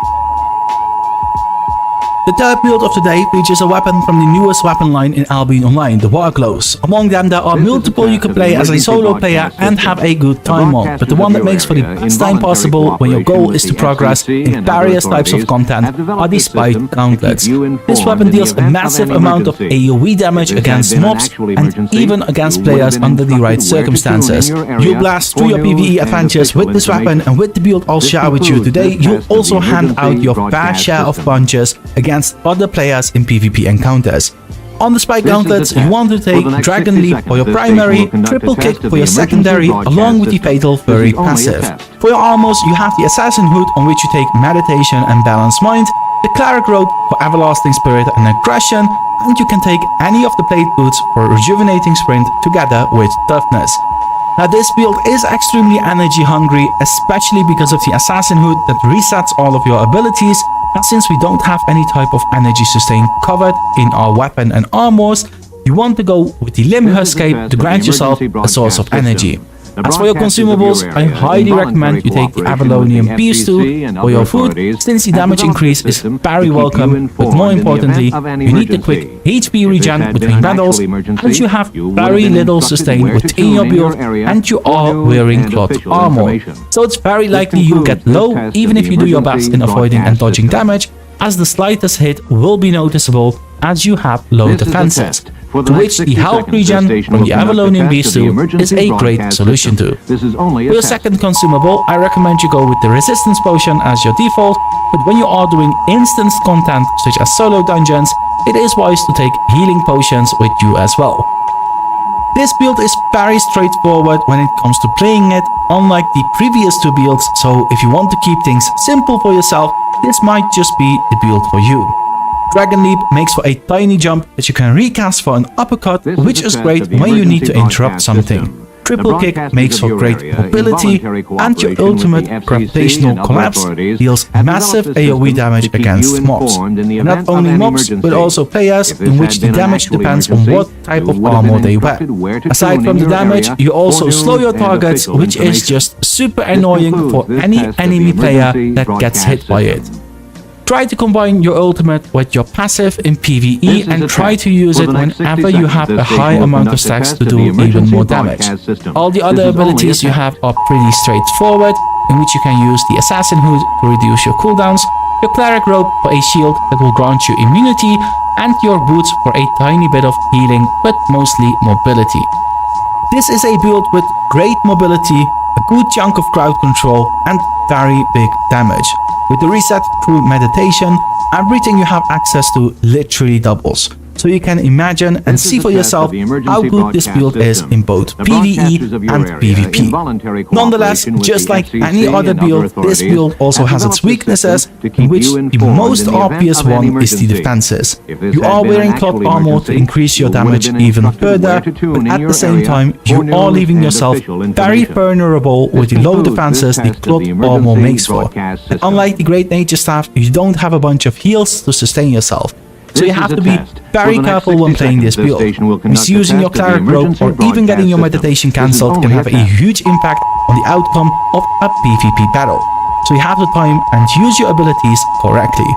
You could say this build is a bit of a glass cannon, but one that has a ton of mobility and crowd control. Definitely one of the strongest picks for solo players in 2022, and one that will allow you to do a wide variety of PvE and PvP content successfully. The fourth build, which remains one of the best solo PvE/PvP builds you can play in Albion Online, and also in 2022, is one of my all-time favorites. Although I covered this build a few times in different videos already, and even did a Zero to Hero in which I made a crazy amount of progress in just 3 days with this build, I think it's absolutely unfair to pass on this one whenever covering a topic such as today's video. This build features the light crossbow for its weapon, which is one of the most versatile weapons in the game. It has place in so many different contents and is absolutely perfect for solo players to get their progress going through different types of activities. On the light crossbow, you take Explosive Bolt for your primary, Caltrops for your secondary, and the well-prepared passive. This will be your default setup whenever doing PvE, and if you find yourself in PvP situations, you can consider changing your primary to auto fire, whilst also changing your secondary to Sunday Shot. This change can also be beneficial during boss fights. If you find yourself having troubles with certain bosses, you can change your primary and secondary just like this as well. Where the first set of abilities makes for mobility and great AoE damage, it does remain a combination of skill shots, whereas the second set of abilities makes for a huge pierce and great single target damage without any skill shots to it. For your armors, you have the Guardian Helmet, on which you take Emergency Shield and Toughness, the Cleric Robe for Everlasting Spirit and Aggression, and the Soldier Boots, on which you want to take Wanderlust and Toughness once again. Swap Wanderlust for Rejuvenating Sprint whenever you do instance content such as solo dungeons, or when you simply want a short burst of mobility along with healing whilst going about other content. But for the open world, where there is a chance of PvP, I highly recommend you stay on Wanderlust, as that is your primary mobility. Since the light crossbow is also a one-handed weapon, just like the battle axe, you also want to take an offhand with this one, in which my preference once again goes to the Facebreaker, which makes for increased defenses and damage. Unlike the battle axe build, I won't be suggesting other offhand options, as the Facebreaker just goes very well with the light crossbow, but if you want to make your build cheaper, you could also go for the Mist Collar for lower cooldowns. You will be spamming abilities that are on a very low cooldown with this build, so you want to take the Limher Escape as your source for energy sustain. For the consumables, I recommend you go with the Avalonian Beast 2 for increased damage and health regen in between battles. You don't have any sustain in your abilities, so regenning health back to full after a battle is simply crucial with this build. Which is why I also recommend you take healing potions with you as your second consumable to add some sustain to this build. This build once again is very straightforward to play. You simply want to spam all the abilities on your weapon for damage and use your armor's abilities when necessary. You have a shield on both the Guardian Helmet and the Cleric Robe, so you have a good amount of defensive abilities. Since this build lacks mobility in a general sense, the Wanderlust on your boots compensates for that by giving you a run ability that covers more ground than the average sprint. But as I said before, you may want to change some of the abilities in this build based on the situation. If you do change your primary to auto fire and secondary to Sunday Shot, you certainly do have a rotation that makes for more DPS. If you find yourself in a PvP situation and you manage to change your abilities, you want to use auto fire into Exploding Shot followed by Sunday Shot, after which you cast auto fire twice more because of the reset through your weapon's passive. This will make for a huge amount of single target damage and will most likely delete a good chunk of the players you face if you get this rotation off fully. Otherwise, just remember that Thunder Shot makes for a PS, meaning that any damage that follows will improve greatly. Although this build doesn't make for great sustain, great mobility, or even crowd control like the other builds, it does make for a scary amount of damage both when you play it as an AoE build and when you play it as a single target. And since this build is enormously effective in a wide variety of content, it remains one of the best solo builds you can play in 2022. If you want a ranged build that is highly effective in all sorts of PvE, whilst also being great in PvP encounters, this light crossbow build is the one you want to play. Now these 4 builds are all amazing when you are solo and want to go about farming your fame and grinding your silver, but perhaps you want builds that are more PvP oriented or different builds altogether, such as one that features a mage. I'll link some of my previous videos in which I covered different builds for different purposes, which are still viable today, in the comments below. If you want to increase the options you have, feel free to check those out next. That's it for today, guys. Take care, and I'll see you guys next time. If this had been an actual emergency, you would have been instructed where to tune in your area for news and official information. This concludes this test. Hey guys, Leafy here, back with another Albion Online Beginner's Guide. This time I'm going to help you prepare for your gathering journey. For the next 60 seconds, all the information I share with you in this video will set you up for the best start possible and the most efficiency moving forward. Gathering is as simple as putting on your gathering gear, taking your tools with you and going out to collect resources.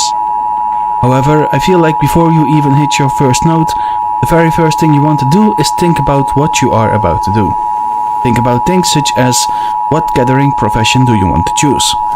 Do you want to do the type of gathering that seems the most interesting or perhaps fun, or do you want to go for maximum profits?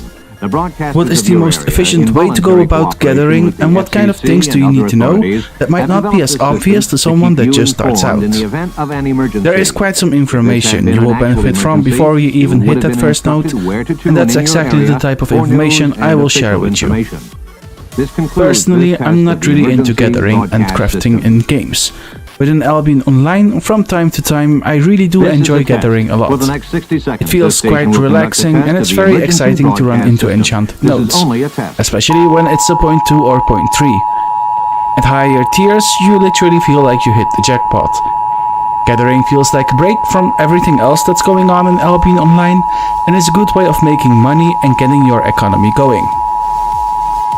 I'll start with opening my Destiny board and showing you my levels in gathering. As you can see, I'm a miner and I gather ore. Tier 4 is at level 18, 5 is at 32, 6 at 61, 7 at 44 and Tier 8 is at 36. Like I said before, I'm not a big gatherer, so my levels aren't anything crazy. But I'm not just showing you my levels for the sake of it. The first thing you should notice is that I only do one type of gathering. And that's what I suggest you do as well. The 5 different gathering professions which you can choose from in Albion Online are as follows. The Harvester, which gathers cotton, the Miner, which gathers ore, Skinners gather hide, Lumberjacks gather wood, and Quarrier gather stone. You will notice there is a 6th one to the left, which is fishing, which I feel like is a completely different sport with very different mechanics and purposes, so we're leaving that one out. So why is it that I only do one type of gathering? This is because the more time you dedicate towards one type of gathering, the more efficient you will become. First of all, and most importantly, you unlock higher tiers. To give you an indication of the price differences, a tier 6 ore is about 700 silver, and a tier 8 is about 6,000, which is almost 10 times as much. The most expensive resource right now is the 8.3 stone that costs 134,000 silver each. The higher tier resources have far more value, and because of this, you want to jump from tier to tier as quick as possible. The second reason are the rewards you get for leveling the different tiers. If you look at my highest level, which is level 61 in tier 6 ore gathering, you can see the various bonuses I get. First up, I get a bonus to item power for all miner gear, which is a nice thing to have because as a gatherer you will deal with gankers, and having more item power in your gathering gear means more defensive stats, which might be the difference between living and dying. The second bonus is also an item power bonus to gathering gear, but for that specific tier only. The third bonus is to gathering yield, which is a bonus that multiplies the amount of resources you get per tick. So when you swing your axe at a tree and get one resource in return, it gets multiplied by your gathering yield. Every 100% in gathering yield makes for a guaranteed additional resource. At level 61 I'm getting a 31% bonus, and this is because every level provides half a percent. So at the max level of 100, you will get 50% gathering yield bonus. This bonus is for that specific tier of resource only, so you want to level the different tiers if you wish to become as efficient as possible. You're an active trader. You move fast, think sharp, and know that every second and every edge counts. That's why Trade Zero is built for traders. The fourth and final bonus we get from leveling is gathering speed, which is very useful to have, because the faster you gather, the more you can gather. This bonus also means you stand still less at one specific spot whilst gathering, making you less vulnerable against gankers. Now we got the bonuses covered, I want to show you what else provides gathering yield, which is the third bonus we just went over. First up is gathering gear. The 3 pieces, helmet, armor and boots all provide a passive that stacks up over time, which increases your gathering yield. For this sole reason, you want to be in gathering gear whenever you gather. You will see there is one more piece of gathering gear, which is the backpack, which does not have this bonus. Instead, what it does is allow you to carry more resources. The Avalonian tools also have a passive that increases your gathering yield, and with that are yet another source of this bonus. Then there's food, specifically the pork pie, that also provides this bonus and even increases your load capacity, which is a really nice additional perk for gatherers. And finally, you will also see that Premium gives a 50% bonus to gathering yield. But Premium doesn't only benefit you with that as a gatherer. The 50% bonus also applies to gathering, meaning you will level your gathering much quicker. To keep you informed in the event of an emergency. If this had been an actual emergency, you would have been instructed where to tune in your area for news and official information. This concludes this test of the emergency broadcast system. This is a test. For the next 60 seconds, this station will conduct a test of the emergency broadcast system. This is only a test.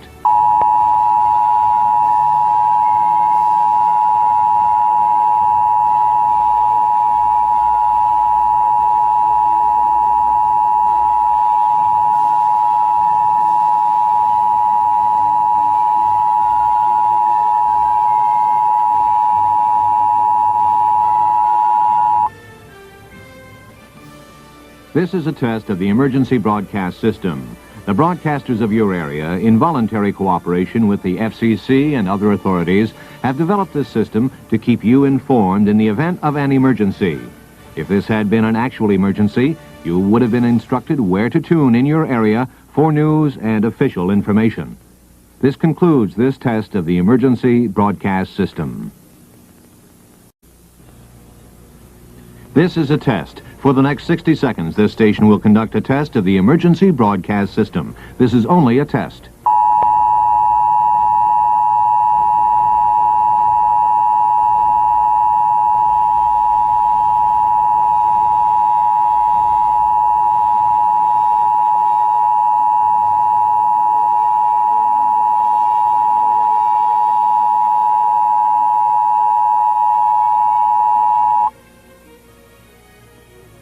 This is a test of the emergency broadcast system. The broadcasters of your area, in voluntary cooperation with the FCC and other authorities, have developed this system to keep you informed in the event of an emergency. If this had been an actual emergency, you would have been instructed where to tune in your area for news and official information. This concludes this test of the emergency broadcast system. This is a test. For the next 60 seconds, this station will conduct a test of the emergency broadcast system. This is only a test.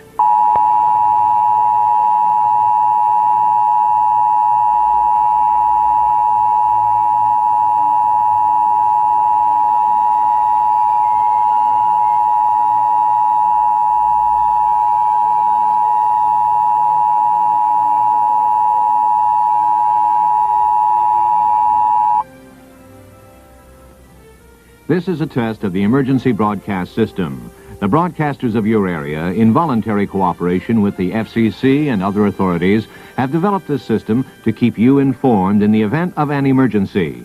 If this had been an actual emergency, you would have been instructed where to tune in your area for news and official information. This concludes this test of the emergency broadcast system. This is a test. For the next 60 seconds, this station will conduct a test of the emergency broadcast system. This is only a test.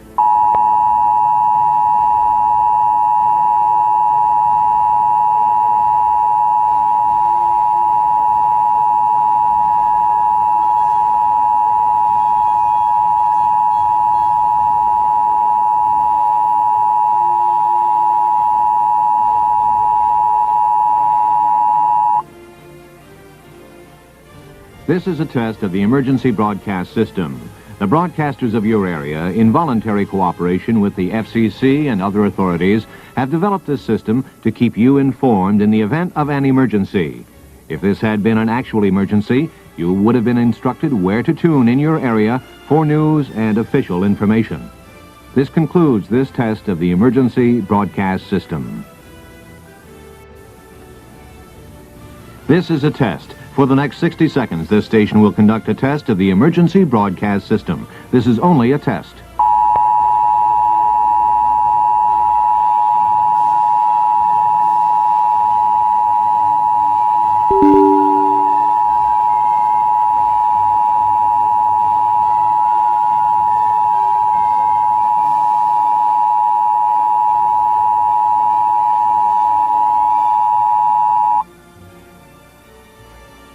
This is a test of the emergency broadcast system. The broadcasters of your area, in voluntary cooperation with the FCC and other authorities, have developed this system to keep you informed in the event of an emergency.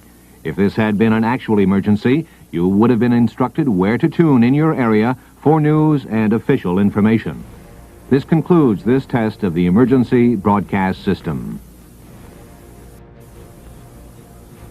This is a test. For the next 60 seconds, this station will conduct a test of the emergency broadcast system. This is only a test.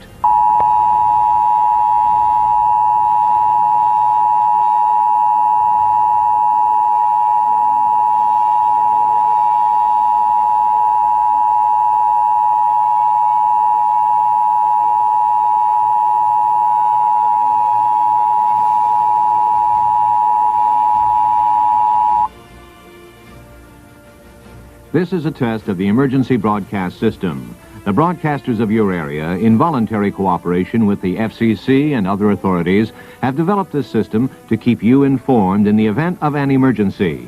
If this had been an actual emergency, you would have been instructed where to tune in your area for news and official information.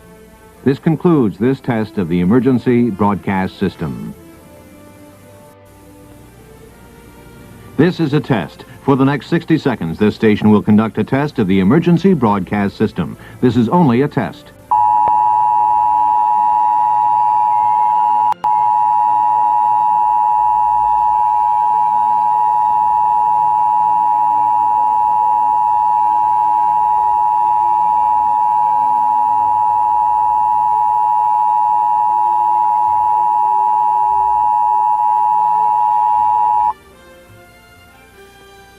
This is a test of the emergency broadcast system. The broadcasters of your area, in voluntary cooperation with the FCC and other authorities, have developed this system to keep you informed in the event of an emergency. If this had been an actual emergency, you would have been instructed where to tune in your area for news and official information. This concludes this test of the emergency broadcast system. This is a test. For the next 60 seconds, this station will conduct a test of the emergency broadcast system. This is only a test.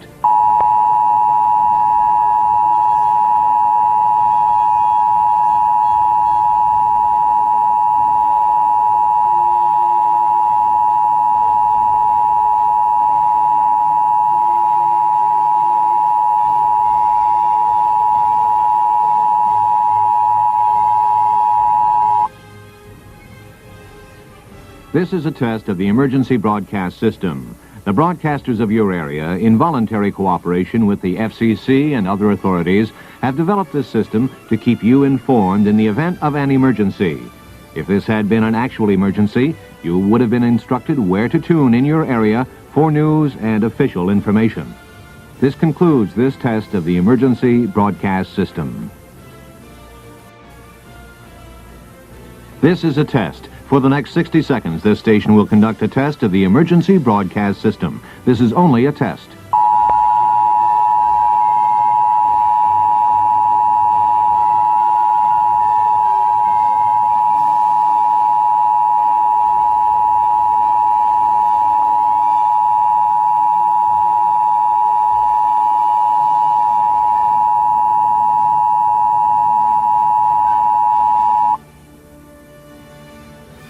This is a test of the emergency broadcast system. The broadcasters of your area, in voluntary cooperation with the FCC and other authorities, have developed this system to keep you informed in the event of an emergency. If this had been an actual emergency, you would have been instructed where to tune in your area for news and I'm guessing you clicked on this video because you want to play EVE Online.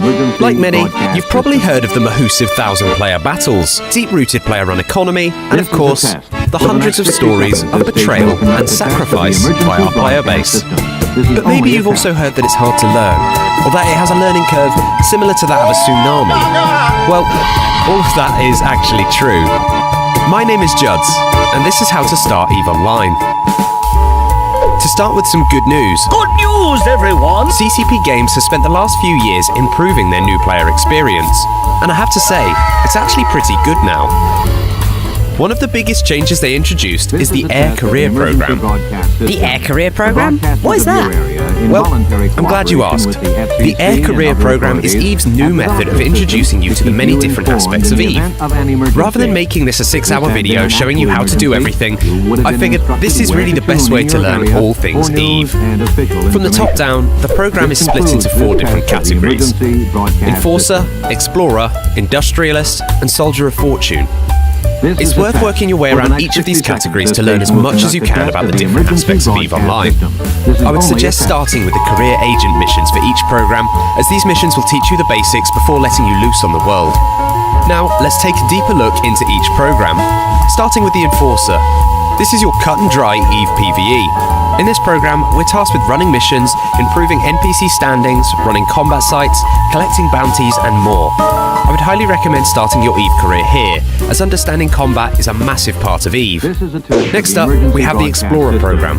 Here we will learn the ins and outs of scanning, hacking, wormholes, gas sites, and much, much more.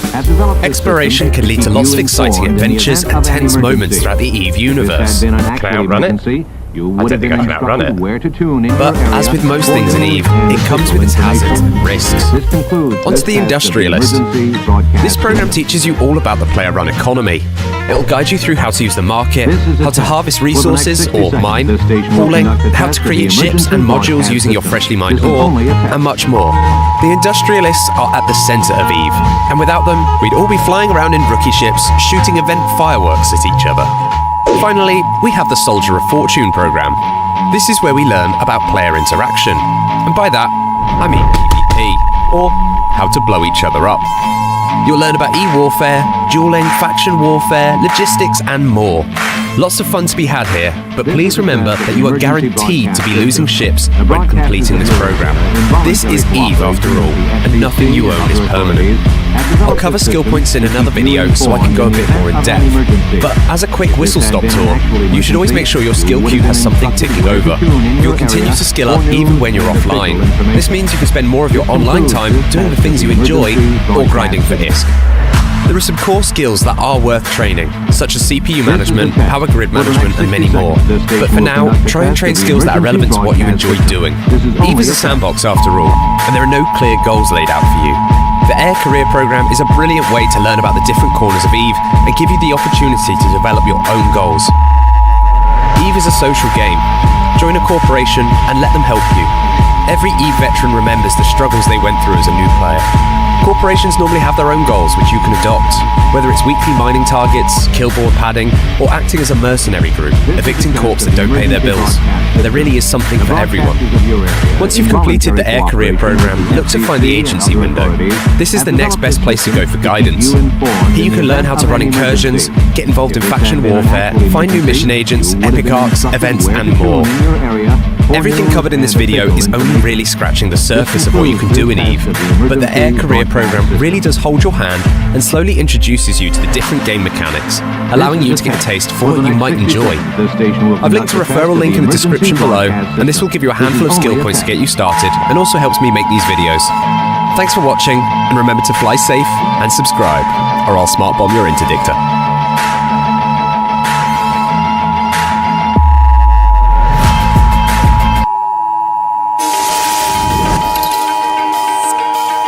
프라임데이를 준비하는 과정에서 빼놓을 수 없는 단계는 히어로 상품을 정하는 것입니다. 위시 컴퍼니는 어떤 히어로 상품으로 프라임데이 플랜을 세울까요? 프라임이 얼마 안 남았잖아요. 근데 집중해보면 좋을 것 같다라고 하는 제품들이 하나씩 있으실 것 같아서 저는 블루드롭이 좋은 것 같은데 오히려 블루크림이 더 좋을 것 같기는 해요. 색깔 자체도 파란색으로 눈에 띄기도 하고 블루크림이 좀 더 비포애프터가 명확하다 보니까 작년에 우리 블랙 프라이데이 때 블루크림 괜찮았나요? 항상 반응은 좋았어요. 근데 그 이상으로 푸시해본 적은 사실 없는 제품이기도 해서 블루크림으로 하면 좋을 것 같긴 한데 올해 프라임데이의 히어로 상품은 소비자에게 신선함을 선사할 획기적인 제품 블루 카밍 크림으로 결정되었습니다. 그럼 전 세계의 블루 카밍 크림을 알리기 위한 마케팅 플랜을 수립하러 가볼까요? 위시 컴퍼니가 찾은 곳은 아마존 글로벌 셀링 코리아가 개최한 아마존 K-뷰티 컨퍼런스. 아마존 광고팀과 글로벌 셀링 코리아 팀을 만나 마케팅에 관한 조언을 듣기로 했습니다. 작년과 올해를 좀 비교를 해봤을 때 신규 고객을 조금 더 적극적으로 모집하는 마케팅이 필요한 If this had been an actual emergency, you would have been instructed where to tune in your area for news and official information. This concludes this test of the emergency broadcast system. Here are your top 10 tips for a new player in EVE Online. This is a test. For the next 60 seconds, you may be sick of hearing it, whether in-game or in videos like this. Everyone seems to suggest this. And there's a reason for that. As a new player, the ships and extra cash are extremely useful. You're supplied with millions of ISK, multiple ships that can fit multiple roles. And you'll get a ship to do scanning, mining, combat frigates, destroyers, and even a ship to haul your goods. Plus the equipment to fit onto these ships. Even if you're thinking there's a topic you're not interested in, like mining, scanning, or being a space trucker, do it anyway. They're fast and easy. These missions are short and reward you better than anything a new player will see for at least the first little bit. Also, it will give you a surface-level knowledge into the various aspects of EVE Online. For news and official information. This may seem like an odd one, but EVE Online is a massive game with over 2 decades under its belt. You don't need to try and learn every aspect. This is a test. I've heard players comment that even after years of playing, they're still learning new things. Focus on grasping the fundamentals or pick an avenue that interests you the most to apply yourself to. For instance, if you want to do combat, perhaps just do simple missions for the first couple of days or weeks until you get a grasp on things. If industry interests you, do mining and only mining for a while. Delve into the blueprints and building side later once you've got the basics figured out. Or if you're a super genius, you can do what you like. I'm just a guy on the internet. EVE Online plays very different from other space games and MMOs on the market. Just because you are a master at Star Wars Rogue Squadron or have played other MMOs like World of Warcraft or Final Fantasy XIV, that's good, but the skills don't really transfer. EVE is played through the interface. I remember watching EVE Online videos years ago and having no idea what I was even looking at. It was an interface with a bunch of blue and red dots in the middle. A 30-minute video, and I never saw a ship in it once, while all the comments were talking about how amazing that was. I knew I was missing something because I had no clue what I was looking at, let alone this being amazing somehow. So take your time and learn those buttons. Remember, you don't control the ship. You control the interface. that controls the ship. I won't be going through it all here, as there are better teachers out there for that. Broadcast system. Now that you know your interface, how does combat work? This will only cover the basics. To destroy another ship, you must get through all of their shields, armor, and hull while keeping your own above zero. To do this, you need some form of weapon in your high slots or drones in your drone bay to damage the enemy. Every weapon has a range, even drones.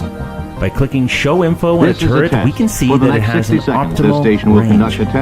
This is the distance we should try to be from the enemy while using this particular weapon. Some ammunition can add or subtract from this range. Ammo that reduces our range tends to do more damage. Drones have a distance at which they can't be from you, called the drone control range found on your ship's fitting page. As for missiles, they don't have an optimal range. The ammunition has a max flight time multiplied by the missile's velocity to determine how far it can shoot. Now for determining whether we'll hit the enemy or they'll hit us. For our gun turrets and drones, we're going to assume we are within our weapon's optimal range for this example. When our ship fires, our weapon's turret tracking is compared to the enemy's ship size and angular velocity. Angular velocity is determined by the speed at which a ship is moving parallel to its target. You can increase yours by orbiting the enemy at close range, or you can reduce theirs by keeping them at a distance, reducing that angular velocity. There are also 4 damage types that you or your enemy can shoot or have protection against, but I'm just keeping this to the basics for now. Everything in EVE Online can be made, bought, and sold by players. Most things are put up for sale on the market, with each faction having their own specific trade hub, a specific station where the majority of players do their buying and selling in that area.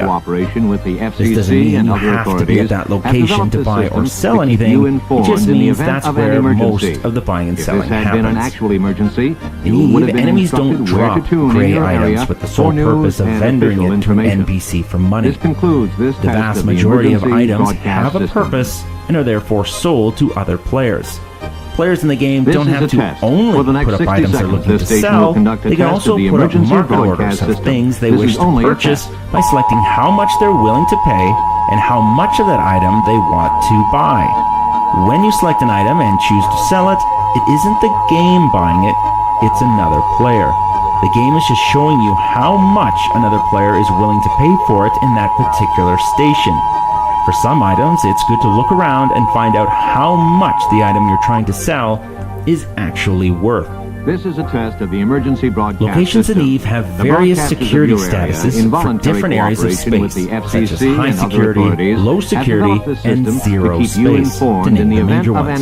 If one player attacks another anywhere in high security, they will be branded as bad, and overwhelming NPC ships will attack the aggressing player. In low security, if a player attacks another, they will be branded as bad, but will only be attacked by NPCs at the gate.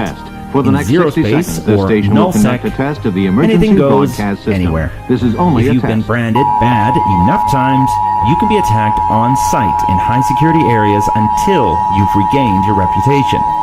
Areas in low security and null sec can be dangerous, but significantly more money can be made here. Your ship and everything on it can be destroyed by another player or NPC in the game, and that's okay. If another player is willing to lose security status or get themselves destroyed, they can attack you in high security space. These losses can, and probably will happen. The best way to mitigate this issue is also one of the most common tips given to new players, and that's don't fly what you can't afford to lose. The best rule of thumb for this is simple. If you want to buy a shiny new ship and fully fit it, think about if you can, right then and there, buy one or two more of these fully fitted. If you can't, then probably don't. EVE is prided as being one, if not the best, sandbox MMO to ever exist. But this freedom for you to do whatever you want also means that others can do whatever they want as well. This means that people can put up fake contracts to try and scam you, or put a message in chat saying they'll double any money you give them, or say they're leaving the game and will give you their stuff, but that's probably a scam as well. Assume everything in chat or mailed to you is a scam unless you can prove it's not. Some players will also try to bait a new person in various ways in an attempt to get themselves flagged for PvP. So be careful, because some people are master baiters.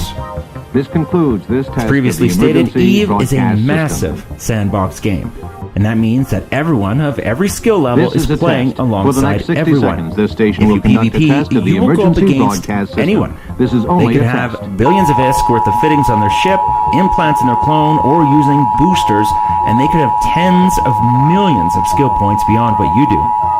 PvP combat is not separated.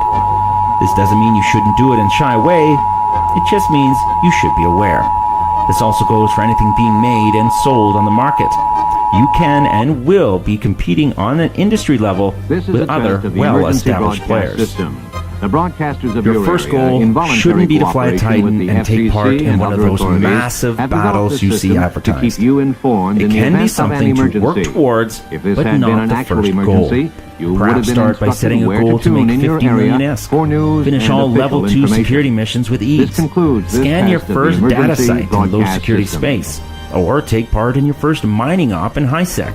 This is a Many test. small goals succeeded This station will conduct a test of the emergency broadcast system. Never reach. This is only a test. If this has helped even one person, I'll call that a win.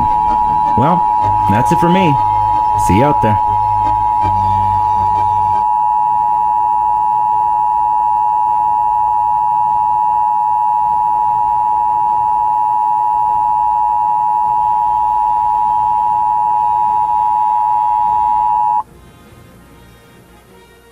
This is a test of the emergency broadcast system. The broadcasters of your area, in voluntary cooperation with the FCC and other authorities, have developed this system to keep you informed in the event of an emergency. Hey folks, Quilly here, and welcome to an EVE Online tutorial for complete beginners. EVE Online is, it's by far one of the most epic sort of space simulator type games there is, kind of bar none. I've played tons of others. I've played some Elite, I've played the X series, I've played games from like 20, station will conduct a 30 test years of the ago, emergency honestly, and broadcast really system. nothing matches up with EVE Online. Now, it does have this kind of scary reputation that it is hard to play and hard to understand as a result of having unbelievable depth and breadth of gameplay.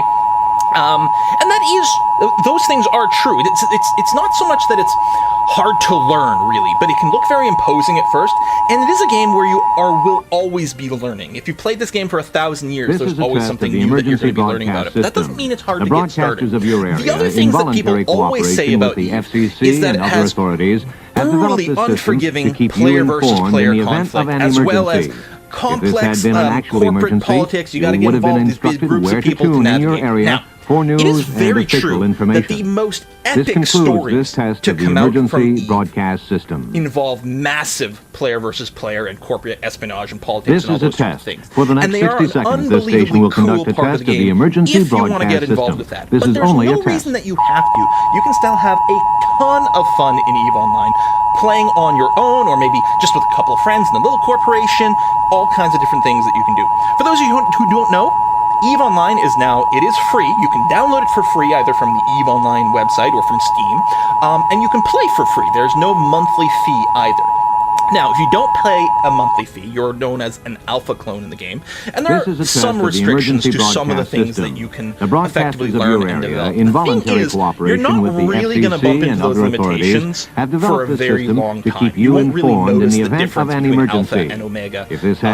So if you have a subscription to EVE, you are known as an omega clone, and it opens up a few more skills. A lot of them are going to be like sort of later game for the most part. So if you want to try, you can do it totally for free. There is a link down in the description box to my recruit, or this is a test. For the next 60 seconds, this station will conduct a test of the emergency broadcast system. I believe what will happen is you'll get, there'll be the info on that page. Your account, you'll get a whole bunch of extra skill points, and I get something too. I don't remember what it is though. Plex something. You can just look on the page and then figure it out. That's fine, but that's it. It's not an affiliate link. I'm not getting paid for anything like that. But if you are going to sign up to Eve, you probably want to sign up with a recruit a friend link from someone because it gives you a nice little kickstart. With that in mind, what we're going to do is we're going to start and create a brand new character over here. This is on an alpha account. Of your area, in voluntary cooperation with the FCC and other authorities, we're going to start off. We're going to go through the initial to keep you informed in the event of an emergency. When you play, do the tutorial, and then you're also going to want to do something you would have been instructed called the where to career tune in agents. your area We'll look at those for when we news get into and the game. official information. The tutorial plus the This career agents, which are concludes this effectively test of the sort of an emergency extended broadcast tutorial, system. will teach you the vast majority of everything you need to know in the game, This is as a test. well For the as next it's going to 60 start you off seconds, with a this bunch of station will money, a conduct bunch of a test of the ships, a bunch emergency of extra broadcast system. equipment and This is modules for only a ships. test. You do not want to ignore those career agents because they are just like, wow, this is a hell of a good way to get started in the game. The first episode here, and in fact, most likely the first two, are going to be me going through the tutorial. Now, in real life, you can burn through the tutorial in 5 or 10 minutes if you know what you're doing, but here we're going to be explaining a lot of extra steps, giving you some context and everything. Now, if you feel that you don't need the tutorial itself, the initial game tutorial covered, you can skip to what will probably be episode 3, where This I is a suspect test of the emergency we'll be doing broadcast the system. mining career The agent and broadcasters learning of your about area, mining. in voluntary Episode 4, I cooperation will with the probably be doing FCC the and other exploration authorities, career agent have and learning about developed a exploration, system to keep which you honestly is one of my informed in the favorite event parts of of an Eve Online. emergency. I freaking love the If this had exploration been an mechanics. I actual find them so emergency, interesting. you would have been There's so much instructed to do. where The to pure tune in your exploration, the area hacking, the for this, the news that. and It's official wonderful. information. And then after This that, concludes depending this on maybe test some of of the the questions and emergency comments, we can cover broadcast some extra combat things. Although the tutorial sort of teaches you the combat, we can This talk is a about more test. things like For the next 60 configuring your seconds, ship this station and will whatnot. conduct a We're test gonna of the get emergency there. broadcast Anyway, to try to system. avoid This is only going a for test. 10 minutes without playing the game, let's go ahead and make our very first character. When you make your first character, you will be asked to choose an empire to start as. Now, it is interesting. It actually does say choose an empire to explore over here, which presumably is because then you'll get a little bit more flavor. There's basically no difference of what you pick for an empire. It'll mostly just affect your starting area and your initial sort of starter ships that you'll have access to. As far as I know, even with alpha clones these days, you are not limited to ships of only your area. In voluntary cooperation with the FCC and other check the comments authorities, down below. have This is a guide developed for a complete system beginners, to and keep you I'm still informed in the partially event a of an beginner emergency. as well. So If I'm this had expecting been an lots of actual good clarification emergency, in the comments. you Do would have check been for that. instructed where But to tune basically, in your choice of area empire for news is going to have and official almost information. zero impact on This your concludes this your test Eve of the Online emergency experience over the course broadcast of the game. system. That is really it. So when you're starting off, maybe take a look at This is a which one's test. got the For the coolest next looking 60 ships, which seconds, ones this are you station most will conduct interested a in. test of You the can also take a emergency look broadcast at, system. Their This is offensive only a defense test. portfolio. For example, Kaldari ships tend to favor missile weapons and defending themselves with shields, as opposed to the Galente, for example, that use blaster weapons and drones and defend themselves with armor, and so on and so forth. There's also a little politics tab here, so you can get the sort of flavor of the Empire and what their deal is. The Amar over here, reclaim the universe in the name of God. Yeah, they're kind of uppity over here, these guys. So there's a little bit of flavor. If you're more into role-playing and different things like that, The broadcasters of your area, I'm in gonna start voluntary this tutorial at cooperation with the because these are the FCC people I've and actually other had the most authorities, experience with. have developed a Actually system enjoy to playing keep as them you quite a bit. I informed think in the their, event of an the backstory's emergency. kind of neat. I If kind of this like had their been an ship actual design as emergency, well. They've got a lot of these you sort would of have been asymmetrical instructed where ships to that are kind tune of in your nifty. area for news I like and their official area information. of space. So This I'm going to go concludes ahead and this test of the emergency So then you broadcast choose your system. bloodline here, which has, again, very little change on This is a gameplay test. whatsoever. For It the says next right 60 here, seconds, this station will influences conduct your a character's test of the appearance only, emergency does not affect broadcast access to system. skills This is or only a ability. test. It is really, don't stress about that. You could pick your whole character setup at random, and it will hardly have an impact on your character. I'll just go ahead and choose this fella here from the main Galente bloodline. That's going to be fine. Do the people say Galente or Galente? I'm assuming Galente, but maybe I should have checked that before I got started. Anyway, here's our character creation screen over here. I'm just going to go ahead and randomize these various things because we're going to get into the game as quickly as possible. This is a test of the emergency broadcast system. Wow, this guy the looks like he's out broadcasters of a of bad your 80s area, movie. in voluntary cooperation with the FCC and other authorities, have developed a system to keep you informed in the event of an emergency. In the game, I believe you If can this had change been an your actual hair emergency, and your clothes you would have been fairly instructed freely. where to tune in your But if you want area to do like for changes to news your and face official structure, try to information. click and drag these This things and concludes have some this pretty test of dramatic the changes emergency to your broadcast character's appearance. system. I think there you may have to spend some money for like cosmetic surgery, basically. This is a test. For the next 60 seconds, this station will conduct a test of the emergency broadcast system. This is only a test. Is basically right over here. This is going to be your icon in chat, and that's basically the only thing your character appearance has any real impact on here in EVE Online, because mostly you're just going to be flying around a ship. Like, that is a bad dye job.